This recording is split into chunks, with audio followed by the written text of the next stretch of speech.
नमस्ते, म अत्युष अनलाइन स्टडीबाट बोल्दैछु र आज म नेपालको संविधान 2072 को भाग 4 मा रहेको विषय राज्यका निर्देशक सिद्धान्त, नीति तथा दायित्वबारे जानकारी दिन गइरहेकी छु। भाग 4 राज्यको निर्देशक सिद्धान्त, नीति तथा दायित्व सम्बन्धी हो, जसमा धारा 49 देखि धारा 55 सम्मका धाराहरू छन् जुन यस प्रकार रहेका छन्। कृपया यस भाग अन्तर्गत रहेका यी 7वटा धाराहरू तथा त्यसका विषयहरू केही बेर भिडियो पज गरी स्मरण गर्नुहोला। कुनै पनि स्वतन्त्र राज्यको लागि मौलिक अधिकार तथा नीति निर्देश तत्त्वले देशको निर्माणमा महत्त्वपूर्ण भूमिका निभाउँछ। नीति निर्देशक देशको निर्माणमा महत्त्वपूर्ण भूमिका निभाउने भएकोले यसको तत्त्व जनतान्त्रिक संवैधानिक विकासको नवीनतम तत्त्व मान्न सकिन्छ, जसलाई सर्वप्रथम आयरल्यान्डको संविधानमा लागू गरिएको थियो। यी तत्त्वहरूको कार्य एक जनकल्याणकारी राज्यको स्थापना गर्ने हो। यस भागमा नीति निर्देशक तत्त्वहरूको रूप र आकार निश्चित गरिएको छ र त्यसै बमोजिमको लक्ष्य हासिल गर्न राज्य लागि पर्नेछ। यस भागमा उल्लेखित निर्देशक सिद्धान्त, नीति तथा दायित्व राज्य सञ्चालनको मार्गनिर्देशकका रूपमा रहनेछन्, जसलाई राज्यको आवश्यकता अनुसार स्रोत साधन परिचालन गर्नको लागि कार्यान्वयन गर्ने र गराइनेछ। धारा 50 मा रहेको निर्देशक सिद्धान्तहरू बमोजिम राज्यको दायित्व राज्यले आफ्नो राजनीतिक, सामाजिक तथा सांस्कृतिक र आर्थिक उद्देश्य प्राप्तिको लागि निर्देश हुनेछ। यस धारामा राज्यको अन्तर्राष्ट्रिय सम्बन्ध निर्देशन सम्बन्धी पनि उल्लेख गरिएको छ। राजनीतिक उद्देश्य नेपालको स्वतन्त्रता, सार्वभौम सत्ता, भौगोलिक अखण्डता र स्वाधीनतालाई सर्वोपरि राख्दै नागरिकको जीव, धन, समानता र स्वतन्त्रको संरक्षण गरी लोक कल्याणकारी राज्य व्यवस्थाको स्थापना रहने उद्देश्य रहेको छ र जसका लागि कानुनको शासन, मौलिक हक तथा मानव अधिकारका मूल्य राख्दै राष्ट्रिय जीवनका सबै क्षेत्रमा न्यायपूर्ण व्यवस्था कायम गर्ने, संघीय इकाइहरू बीचको परस्पर सहयोगमा सम्बन्ध सञ्चालन गर्दै स्थानीय स्वायत्तता र विकेन्द्रीकरणको आधारमा शासन व्यवस्थामा समानुपातिक सिद्धान्तलाई आत्मसात गर्दै लोकतान्त्रिक अधिकारको उपभोग गर्न पाउने अवस्था सुनिश्चित गर्ने र संघीय लोकतान्त्रिक गणतन्त्रात्मक व्यवस्था सुदृढ पार्ने जस्तो उद्देश्य रहेको छ। सामाजिक र सांस्कृतिक उद्देश्य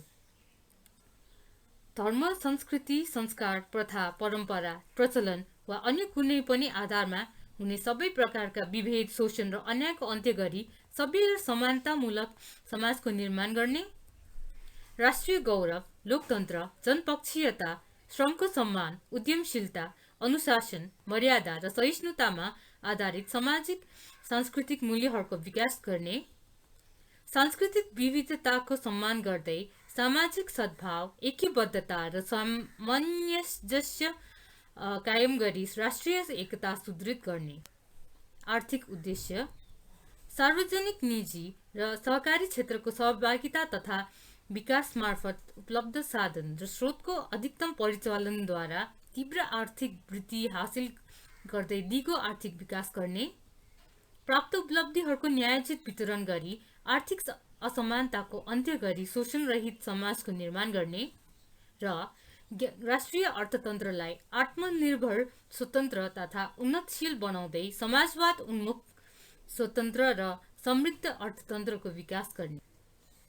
राज्यको अन्तर्राष्ट्रिय सम्बन्ध निर्देशन बमोजिम नेपालको स्वतन्त्रता, सार्वभौम सत्ता, भौगोलिक अखण्डता, स्वाधीनता र राष्ट्रिय हितको रक्षा गर्दै सार्वभौमिक समानताका आधारमा अन्तर्राष्ट्रिय सम्बन्ध कायम गरी विश्व समुदायमा राष्ट्रिय सम्मानको अभिव्यक्ति गर्नेतर्फ हुनेछ। धारा 51 मा रहेका नीतिहरू बमोजिम दिएका 13 वटा विषयहरूमा यस संविधानमा उल्लेखित नीतिहरूलाई ध्यानमा राखी राज्यले नेपाललाई समृद्ध तथा समुन्नत बनाउनको लागि कार्यान्वयन गर्नेछ र यही नै राज्यको दायित्व हुनेछ। राष्ट्रिय एकता र राष्ट्रिय सुरक्षा सम्बन्धी नीति नेपालको स्वतन्त्रता, सार्वभौमिक सत्ता, भौगोलिक अखण्डता र स्वाधीनताको संरक्षण गर्दै राष्ट्रिय एकता कायम गर्ने, विभिन्न जात, जाति, धर्म, भाषा, संस्कृति र सम्प्रदाय बीच पारस्परिक सद्भाव, सहिष्णुता र ऐक्यबद्धता कायम गरी सङ्घीय इकाइ बीच परस्परमा सहयोगात्मक सम्बन्ध विकास गर्दै राष्ट्रिय एकता प्रवर्धन गर्ने र राष्ट्रिय सुरक्षा प्रणालीको विकास गरी शान्ति सुरक्षाको व्यवस्था गर्ने। सर्वाङ्गीन मानवीय सुरक्षाको प्रत्याभूति। राष्ट्रिय सुरक्षा नीतिका आधारमा नेपाली सेना, नेपाल प्रहरी, सशस्त्र प्रहरी बल, नेपाल लगायत सबै सुरक्षा निकायलाई सबल, सुदृढ, व्यावसायिक, समावेशी र जनउत्तरदायी बनाउने, राष्ट्रिय आवश्यकता अनुरूप नागरिकलाई राष्ट्रको सेवा गर्न तत्पर र सक्षम बनाउने, पूर्व कर्मचारी, सैनिक र प्रहरी लगायतका पूर्व राष्ट्रसेवकहरूमा रहेको ज्ञान, सिप र अनुभवलाई राष्ट्रहितमा समुचित उपयोग गर्ने। राजनीतिक तथा शासन व्यवस्था सम्बन्धी नीति। राजनीतिक उपलब्धिको रक्षा, सुदृढीकरण र विकास गर्दै आर्थिक, सामाजिक तथा सांस्कृतिक रूपान्तरणका माध्यमबाट जनताको सर्वोत्तम हित र समुन्नति प्रत्याभूति गर्ने, मानवाधिकारको संरक्षण र संवर्धन गर्दै विधिको शासन कायम राख्ने, नेपाल पक्ष भएका अन्तर्राष्ट्रिय सन्धि सम्झौताहरूको कार्यान्वयन गर्ने, सार्वजनिक प्रशासनलाई स्वच्छ, सक्षम, निष्पक्ष, पारदर्शी, भ्रष्टाचार मुक्त, जनउत्तरदायी र सहभागितामूलक बनाउँदै राज्यबाट प्राप्त हुने सेवा सुविधामा जनताको समान र सहज पहुँच सुनिश्चित गरी सुशासनको प्रत्याभूति गर्ने, आम सञ्चारलाई स्वच्छ, स्वस्थ, निष्पक्ष, मर्यादित, जिम्मेवार र व्यावसायिक बनाउन आवश्यक व्यवस्था गर्ने, सङ्घीय इकाइ बीच जिम्मेवारी, स्रोत, साधन र प्रशासनको साझेदारी गर्दै सुमधुर र सहयोगात्मक सम्बन्धको विकास र विस्तार गर्ने, सामाजिक र सांस्कृतिक रूपान्तरण सम्बन्धी नीति। स्वस्थ र सभ्य संस्कृतिको विकास गरी सामाजिक सम्बन्धमा आधारित समाजको निर्माण गर्ने, ऐतिहासिक, पुरातात्विक तथा सांस्कृतिक सम्पदाको संरक्षण, संवर्धन र विकासका लागि अध्ययन, अनुसन्धान, उत्खनन तथा प्रसार गर्ने, सामाजिक, सांस्कृतिक तथा सेवामूलक कार्यमा स्थानीय समुदायको सृजनशीलताको प्रवर्धन र परिचालन गरी स्थानीय जनसहभागिता अभिवृद्धि गर्दै सामुदायिक विकास गर्ने,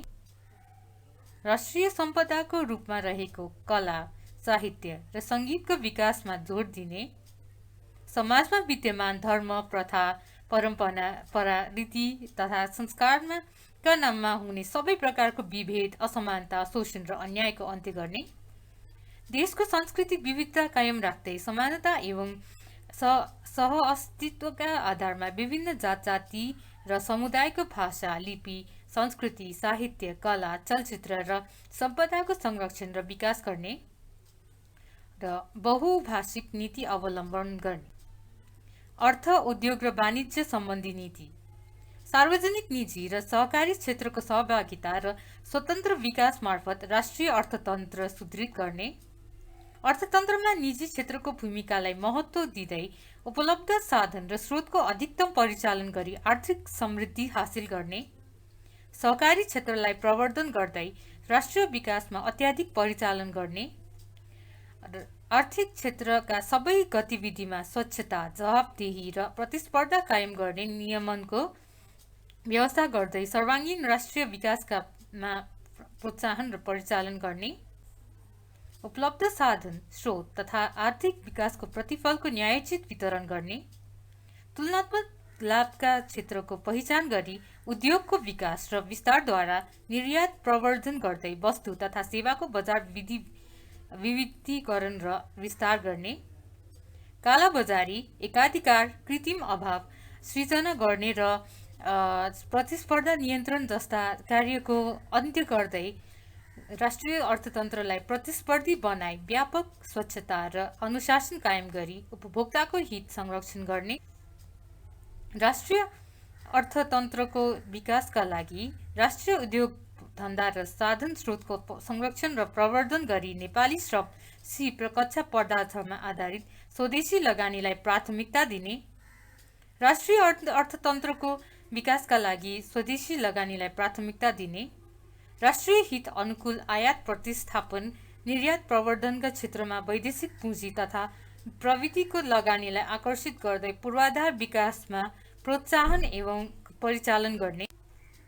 वैदेशिक सहायता लिँदा राष्ट्रिय आवश्यकता र प्राथमिकतालाई आधार बनाउँदै यसलाई पारदर्शी बनाउने र वैदेशिक सहायताबाट प्राप्त रकम राष्ट्रिय बजेटमा समाहित गर्ने, गैर आवासीय नेपालीहरूको ज्ञान, सिप, प्रविधि र पुँजीलाई राष्ट्रिय विकासमा उपयोग गर्ने, औद्योगिक कोरिडोर, विशेष आर्थिक क्षेत्र, राष्ट्रिय परियोजना, विदेशी लगानीका परियोजनाको सन्दर्भमा अन्तर्प्रदेश तथा प्रदेश र सङ्घ बीच समन्वय स्थापित गराई आर्थिक विकासलाई गतिशीलता प्रदान गर्ने, कृषि र भूमि सुधार सम्बन्धी नीति, भूमिमा रहेको दोहोरो स्वामित्व अन्त्य गर्दै किसानको हितलाई ध्यानमा राखी विज्ञान भूमि सुधार गर्ने, अनुपस्थित भू स्वामित्वलाई निरुत्साहित गर्दै जग्गाको चक्लाबन्दी गरी उत्पादन र उत्पादकत्व वृद्धि गर्ने, किसानको हक हित संरक्षण र संवर्धन गर्दै कृषिको उत्पादन र उत्पादकत्व बढाउन भू उपयोग नीतिको अवलम्बन गरी भूमिको व्यवस्थापन र कृषिको व्यवसायीकरण, औद्योगिकरण, विविधीकरण र आधुनिकीकरण गर्ने, भूमिको उत्पादनशीलता, प्रकृति तथा वातावरणीय सन्तुलन समेतका आधारमा नियमन र व्यवस्थापन गर्दै त्यसको समुचित उपयोग गर्ने र कृषकका लागि कृषि सामग्री, कृषि उपजको उचित मूल्य र बजारमा पहुँचको व्यवस्था गर्ने। विकास सम्बन्धी नीति, क्षेत्रीय सन्तुलन सहितको समावेशी आर्थिक विकासका लागि क्षेत्रीय विकासको योजना अन्तर्गत दिगो सामाजिक आर्थिक विकासका रणनीति र कार्यक्रमहरू तर्जुमा गरी समन्वयात्मक तवरले कार्यान्वयन गर्ने, विकासका दृष्टिले पछाडि परेका क्षेत्रलाई प्राथमिकता दिँदै सन्तुलित वातावरण अनुकूल, गुणस्तरीय तथा दिगो रूपमा भौतिक पूर्वाधारको विकास गर्ने, विकास निर्माणको प्रक्रियामा स्थानीय सहभागिता अभिवृद्धि गर्ने, वैज्ञानिक अध्ययन, अनुसन्धान एवं विज्ञान र प्रविधिको आविष्कार, उन्नयन र विकासमा लगानी अभिवृद्धि गर्ने तथा वैज्ञानिक, प्राविधिक, बौद्धिक र विशिष्ट प्रतिभाहरूको संरक्षण गर्ने, राष्ट्रिय आवश्यकता अनुसार सूचना प्रविधिको विकास र विस्तार गरी त्यसमा सर्वसाधारण जनताको सहज र सरल पहुँच सुनिश्चित गर्ने तथा राष्ट्रिय विकासमा सूचना प्रविधिको उच्चतम प्रयोग गर्ने, विकासको प्रतिफल वितरणमा विभिन्न नागरिकलाई प्राथमिकता दिँदै आम जनताले न्यायोचित रूपमा पाउने व्यवस्था गर्ने, एकीकृत राष्ट्रिय परिचय व्यवस्थापन सूचना प्रणाली विकास गरी नागरिकका सबै प्रकारका सूचना र विवरणहरू एकीकृत रूपमा व्यवस्थापन गर्ने तथा यसलाई राज्यबाट उपलब्ध हुने सेवा सुविधा र राष्ट्रिय विकास योजनासँग आबद्ध गर्ने, जनसाङ्ख्यिक तथ्याङ्कलाई अद्यावधिक गर्दै राष्ट्रिय विकास योजनासँग आबद्ध गर्ने, प्राकृतिक साधन स्रोतको संरक्षण, संवर्धन र उपयोग सम्बन्धी नीति, राष्ट्रिय हित अनुकूल तथा अन्तर्पुस्ता समन्वयको मान्यतालाई आत्मसात गर्दै देशमा उपलब्ध प्राकृतिक स्रोत साधनको संरक्षण, संवर्धन र वातावरण अनुकूल दिगो रूपमा उपयोग गर्ने र स्थानीय समुदायलाई प्राथमिकता र अग्राधिकार दिँदै प्राप्त प्रतिफलहरूको न्यायोचित वितरण गर्ने, जनसहभागितामा आधारित स्वदेशी लगानीलाई प्राथमिकता दिँदै जलस्रोतको बहुउपयोगी विकास गर्ने, नवीकरणीय ऊर्जाको उत्पादन तथा विकास गर्दै नागरिकका आधारभूत आवश्यकता परिपूर्तिका लागि सुपथ र सुलभ रूपमा भरपर्दो ऊर्जाको आपूर्ति सुनिश्चित गर्ने तथा ऊर्जाको समुचित प्रयोग गर्ने, जल उत्पन्न प्रकोप नियन्त्रण र नदीको व्यवस्थापन गर्दै दिगो र भरपर्दो सिँचाइको विकास गर्ने, जनसाधारणमा वातावरणीय स्वच्छता सम्बन्धी जनचेतना बढाई औद्योगिक एवं भौतिक विकासबाट वातावरणमा पर्न सक्ने जोखिमलाई न्यूनीकरण गर्दै वन, वन्यजन्तु, पक्षी, वनस्पति तथा जैविक विविधताको संरक्षण, संवर्धन र दिगो उपयोग गर्ने, वातावरणीय सन्तुलनका लागि आवश्यक भूभागमा वन क्षेत्र कायम राख्ने, प्राकृतिक वातावरण वा जैविक विविधतामाथि नकारात्मक असर परेको वा पर्न सक्ने अवस्थामा नकारात्मक वातावरणीय प्रभाव निर्मूल वा न्यून गर्ने उपयुक्त उपायहरू अवलम्बन गर्ने, वातावरण प्रदूषण गर्नेले सो बापत दायित्व बेहोर्नु पर्ने तथा वातावरण संरक्षणमा पूर्व सावधानी र पूर्व सूचित सहमति जस्ता पर्यावरणीय दिगो विकासका सिद्धान्त अवलम्बन गर्ने, प्राकृतिक प्रकोपबाट हुने जोखिम न्यूनीकरण गर्न पूर्व सूचना, तयारी, उद्धार, राहत एवं पुनर्स्थापना गर्ने नागरिकका आधारभूत आवश्यकता सम्बन्धी नीति। यस नीति अन्तर्गत राज्यले निम्न व्यवस्था गर्ने भएको छ। शिक्षालाई वैज्ञानिक, प्राविधिक, व्यावसायिक, सिपमूलक, रोजगारमूलक एवं जनमुखी बनाउँदै सक्षम, प्रतिस्पर्धी, नैतिक एवं राष्ट्रिय हितप्रति समर्पित जनशक्ति तयार गर्ने। शिक्षा क्षेत्रमा राज्यको लगानी अभिवृद्धि गर्दै शिक्षामा भएको निजी क्षेत्रको लगानीलाई नियमन र व्यवस्थापन गरी सेवामूलक बनाउने। उच्च शिक्षालाई सहज, गुणस्तरीय र पहुँच योग्य बनाई क्रमशः निःशुल्क बनाउँदै लैजाने। नागरिकको व्यक्तित्व विकासका लागि सामुदायिक सूचना केन्द्र र पुस्तकालयको स्थापना र प्रवर्धन गर्ने। नागरिकलाई स्वस्थ बनाउन राज्यले जनस्वास्थ्यको क्षेत्रमा आवश्यक लगानी अभिवृद्धि गर्दै जाने। गुणस्तरीय स्वास्थ्य सेवामा सबैको सहज, सुलभ र समान पहुँच सुनिश्चित गर्ने। नेपालको परम्परागत चिकित्सा पद्धतिको रूपमा रहेको आयुर्वेदिक, प्राकृतिक चिकित्सा र होमियोप्याथिक लगायत स्वास्थ्य पद्धतिको संरक्षण र प्रवर्धन गर्ने। स्वास्थ्य क्षेत्रमा राज्यको लगानी अभिवृद्धि गर्दै यस क्षेत्रमा यस भएको निजी लगानीलाई नियमन र व्यवस्थापन गरी सेवामूलक बनाउने। स्वास्थ्य सेवालाई सर्वसुलभ र गुणस्तरीय बनाउन स्वास्थ्य अनुसन्धानमा जोड दिँदै स्वास्थ्य संस्था र स्वास्थ्य कर्मीको संख्या वृद्धि गर्दै जाने। नेपालको क्षमता र आवश्यकताका आधारमा जनसङ्ख्या व्यवस्थापनका लागि परिवार नियोजनलाई प्रोत्साहित गर्दै मातृ शिशु मृत्युदर घटाई औसत आयु बढाउने। अव्यवस्थित बसोबासलाई व्यवस्थापन गर्ने तथा योजनाबद्ध र व्यवस्थित बस्ती विकास गर्ने। कृषि क्षेत्रमा लगानी अभिवृद्धि गर्दै खाद्य संप्रभुताको मान्यता अनुरूप जलवायु र माटो अनुकूलताको खाद्यान्न उत्पादनलाई प्रोत्साहन गरी खाद्यान्नको दिगो उत्पादन, आपूर्ति, सञ्चय, सुरक्षा र सुलभ तथा प्रभावकारी वितरणको व्यवस्था गर्ने। आधारभूत वस्तु तथा सेवामा सबै नागरिकहरूको समान पहुँच सुनिश्चित गर्दै दुर्गम र पछाडि परेको क्षेत्रलाई विशेष प्राथमिकता दिई योजनाबद्ध आपूर्तिको व्यवस्था गर्ने।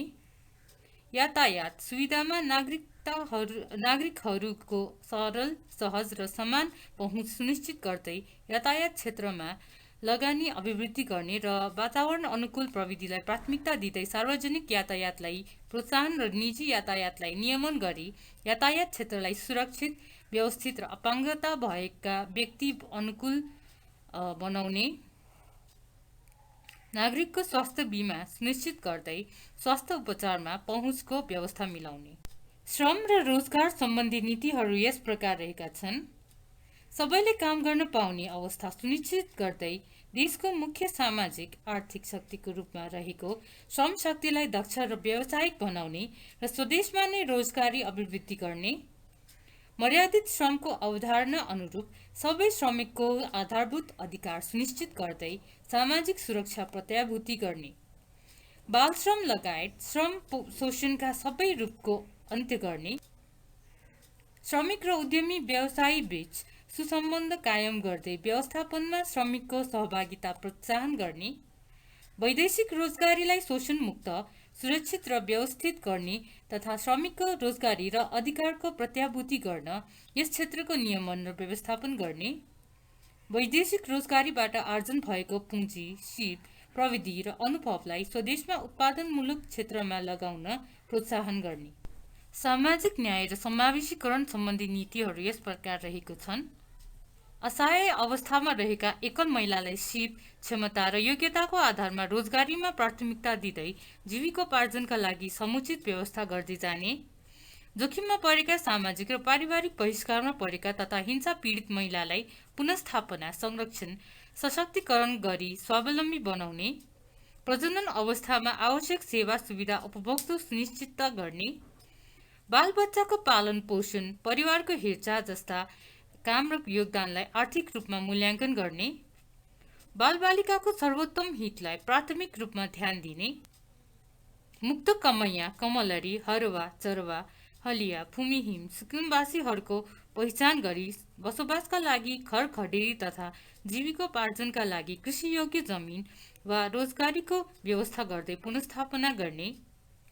राष्ट्रिय विकासमा युवा सहभागिता अभिवृद्धि गर्दै राजनीतिक, आर्थिक, सामाजिक र सांस्कृतिक अधिकारहरूको पूर्ण उपयोगको वातावरण सिर्जना गर्ने, युवाको सशक्तिकरण र विकासका लागि शिक्षा, स्वास्थ्य, रोजगारी लगायतका क्षेत्रमा विशेष अवसर प्रदान गर्दै व्यक्तित्व विकास गर्ने तथा राज्यको सर्वाङ्गीण विकासमा योगदानका लागि उपयुक्त अवसर प्रदान गर्ने, आदिवासी जनजातिको पहिचान सहित सम्मानपूर्वक बाँच्न पाउने अधिकार सुनिश्चित गर्न अवसर तथा लाभका लागि विशेष व्यवस्था गर्दै यस समुदायसँग सरोकार राख्ने, निर्णयहरूमा सहभागी गराउने तथा आदिवासी जनजाति र स्थानीय समुदायको परम्परागत ज्ञान, सिप, संस्कृति, सामाजिक परम्परा र अनुभवलाई संरक्षण र सम्वर्धन गर्ने, अल्पसंख्यक समुदायलाई आफ्नो पहिचान कायम राखी सामाजिक र सांस्कृतिक अधिकार प्रयोगको लागि अवसर तथा लाभका लागि विशेष व्यवस्था गर्ने, मधेसी समुदाय, मुस्लिम र पिछडा वर्गलाई आर्थिक, सामाजिक तथा सांस्कृतिक अवसर र लाभको समान वितरण तथा त्यस्ता समुदायभित्रका विभिन्न नागरिकको संरक्षण, उत्थान, सशक्तिकरण र विकासका अवसर तथा लाभका लागि विशेष व्यवस्था गर्ने, उत्पीडित तथा पिछडिएका क्षेत्रका नागरिकको संरक्षण, उत्थान, सशक्तिकरण, विकास र आधारभूत आवश्यकता परिपूर्तिका अवसर तथा लाभका लागि विशेष व्यवस्था गर्ने, सामाजिक सुरक्षा र सामाजिक न्याय प्रदान गर्दा सबै लिङ्ग, क्षेत्र र समुदायभित्रका आर्थिक रूपले विपन्नलाई प्राथमिकता प्रदान गर्ने, स्वास्थ्य सक्षम र अनुशासित नागरिक तयार गर्न, खेलकुद तथा खेलाडीमा योजनाबद्ध लगानी गर्ने र खेलकुदलाई राष्ट्रिय एकता सुदृढ गर्ने एवं अन्तर्राष्ट्रिय क्षेत्रमा राष्ट्रिय सम्मान अभिवृद्धि गर्ने माध्यमको रूपमा विकास गर्ने, सामुदायिक तथा राष्ट्रिय वा अन्तर्राष्ट्रिय गैर सरकारी सङ्घ संस्थाको लगानी र भूमिकालाई जवाफदेही र पारदर्शी बनाउँदै त्यस्ता संस्थाहरूको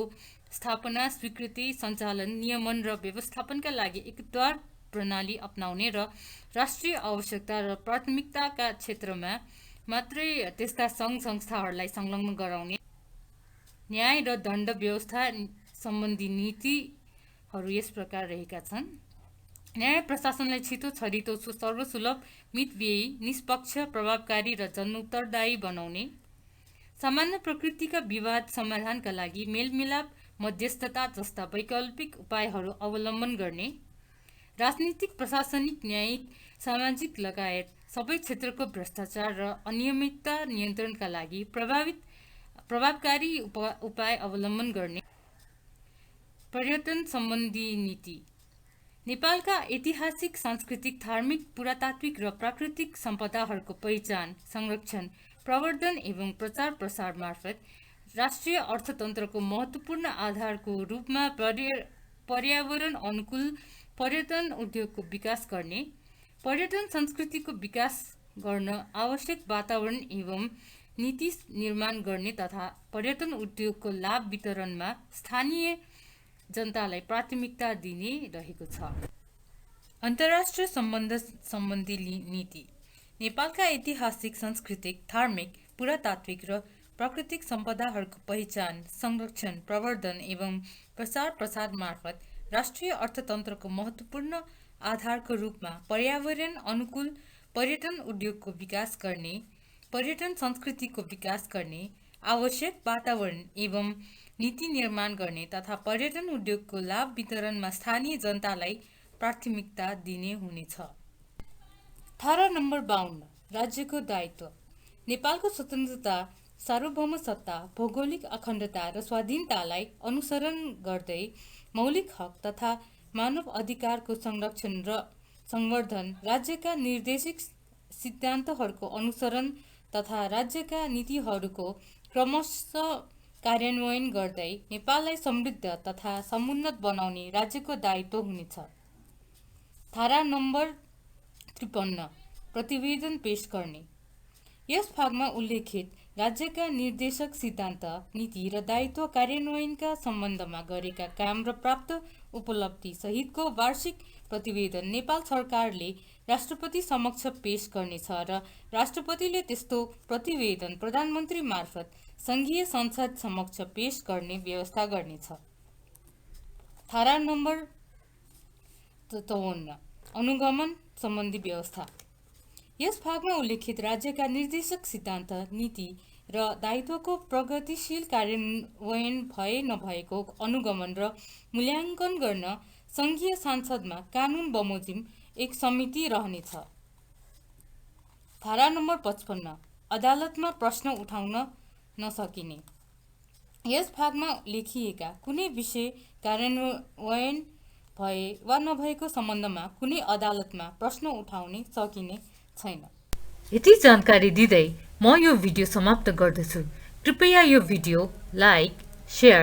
र च्यानल सब्स्क्राइब गरिदिनुहोला। साथै छुटेका जानकारी, त्रुटिहरू वा बुझ्न गाह्रो भएमा कमेन्ट बक्समा लेख्नुहोला। हामी त्यस्ता जिज्ञासा मेट्ने प्रयासरत रहनेछौँ। धन्यवाद।